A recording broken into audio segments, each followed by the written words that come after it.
meus queridos companheiros apaixonados por história. O vídeo de hoje é uma indicação do inscrito Dominique Santana. Desde já agradeço a sua indicação. E você também pode indicar vídeos novos aí nos comentários. Deus retirou ao homem o direito sobre a vida dos outros e mesmo sobre a sua. E os homens poderiam acordar entre si circunstâncias autorizando que se matassem reciprocamente, isentos de lei divina, quando Deus não lhe previu nenhuma exceção. Os contratantes enviaram para a morte aqueles que a ela tivessem sido condenados por um julgamento humano? Utopia de Thomas More. Thomas More nasceu no dia 7 de fevereiro de 1478 em Londres, na Inglaterra. Thomas era filho do juiz John e de Lady Agnes. Durante a sua infância foi educado para ser padre. Com 13 anos foi enviado para Canterbury, onde estudou com o cardeal Mores. Thomas passou 4 anos estudando em um mosteiro, mas quando concluiu seus estudos percebeu que não tinha vocação para o sacerdócio. Contudo, Thomas permaneceu profundamente religioso durante toda a sua vida.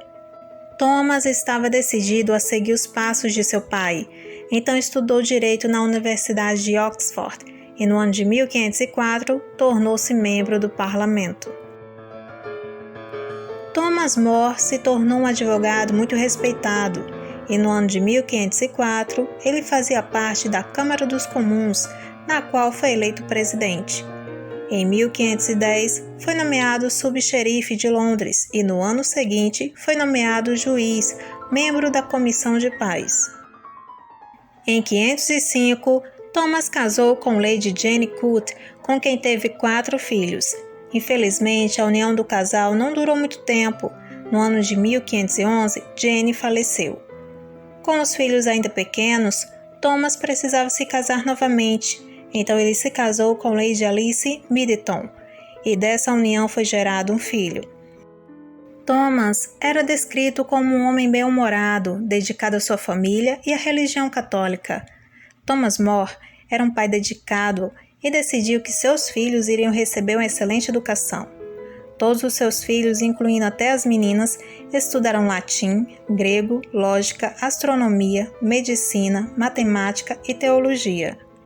No ano de 1517, Thomas se tornou membro da corte do rei Henrique VIII, sendo nomeado embaixador do rei e recebeu o título de cavaleiro em 1521. Em reconhecimento ao seu trabalho, Thomas foi nomeado vice-tesoureiro e depois chanceler do Ducado de Lancaster e, posteriormente, chanceler da Inglaterra. A vida tranquila de Thomas More mudou completamente quando o rei Henrique VIII estava organizando a anulação de seu casamento com a rainha Catarina de Aragão. O primeiro casamento do monarca não produziu um herdeiro masculino e Henrique VIII estava desesperado para se divorciar de Catarina para se casar com Ana Bolena. Thomas Wolsey, o arcebispo de York, foi encarregado da missão de conseguir a aprovação do Papa Clemente VII para a anulação do casamento de Henrique VIII com Catarina de Aragão, mas fracassou. Diante de seu fracasso, o arcebispo foi forçado a demitir-se no ano de 1529. Após a demissão de Wolsey, Thomas More foi nomeado chanceler em sua substituição. Olá, meus queridos companheiros apaixonados por história. Uma paradinha rápida aqui para pedir o seu like e também pedir para que você se inscreva no canal. Desde já agradeço muito pela sua companhia e se você puder também, compartilhe esse vídeo com seus amigos. Vamos voltar aqui para o vídeo. Thomas More era um profundo conhecedor de teologia e do direito canônico, além de ser um homem piedoso. Com isso, ele via na anulação do sacramento do casamento uma matéria da jurisdição do papado, e a posição do Papa Clemente VII era claramente contra o divórcio, em razão da doutrina sobre a indissolubilidade do matrimônio. Thomas More era contrário às reformas protestantes iniciadas por Martinho Lutero e, percebendo que na Inglaterra poderia acontecer o mesmo devido às reformas que Henrique VIII queria instaurar na Igreja da Inglaterra, Ele sabia que isso poderia ocasionar uma crise político-diplomática com Roma. Observando a determinação de Henrique VIII em se separar da Igreja Católica e de se tornar o chefe supremo da Igreja Anglicana que ele estava fundando, Thomas More decidiu deixar o seu cargo como Lord Chanceler do rei em 1532, o que provocou a desconfiança na corte e de Henrique VIII. Quando Henrique VIII convocou Thomas More para reconhecê-lo como líder supremo da Igreja Anglicana, Thomas recusou, e esse fato levou a ser considerado um traidor do rei. No ano de 1534, o parlamento promulgou o Decreto da Sucessão, que incluía um juramento reconhecendo a legitimidade de qualquer criança nascida do casamento de Henrique VIII com Ana Bolena. Também deveria ser realizado o juramento de supremacia. Este apenas foi exigido a todos os funcionários públicos e àqueles suspeitos de não apoiarem Henrique VIII. Thomas More foi convocado para fazer o juramento no dia 17 de abril de 1534 e, perante sua segunda recusa, foi preso na Torre de Londres. Durante seu período preso na torre, Thomas permaneceu em silêncio e decidiu não falar as razões pelas quais não prestaria o juramento ao rei. Henrique VIII estava inconformado com a recusa de Thomas More e o sentenciou à morte. Mesmo sabendo que iria morrer em poucos dias, Thomas não perdeu a serenidade e o bom humor e se concentrou em suas orações. Após o seu julgamento, Thomas foi executado no dia 6 de julho de 1535. A sentença aos condenados por traição ao rei era cruel.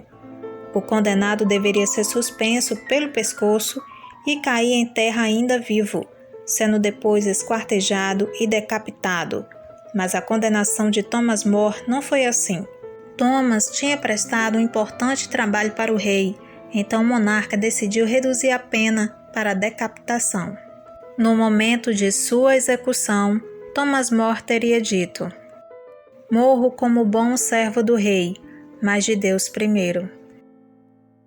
A cabeça de Thomas More foi exposta na Ponte de Londres durante um mês, sendo posteriormente recolhida por sua filha, Margaret Hope.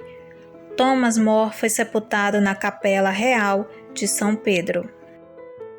A condenação de Thomas More foi considerada uma das mais graves e injustas aplicadas pelo Estado contra um homem considerado honrado que era fiel aos seus princípios religiosos, por causa de uma vingança pessoal do rei, que não aceitou a contestação de seu poder absolutista.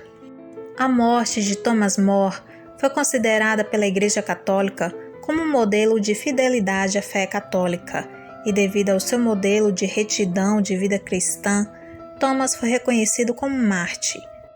O Papa Leão XIII o beatificou no dia 29 de dezembro de 1886 e foi canonizado no dia 19 de maio de 1935 pelo Papa Pio XI. No ano 2000, o Papa João Paulo II decretou São Thomas More patrono dos estadistas e políticos.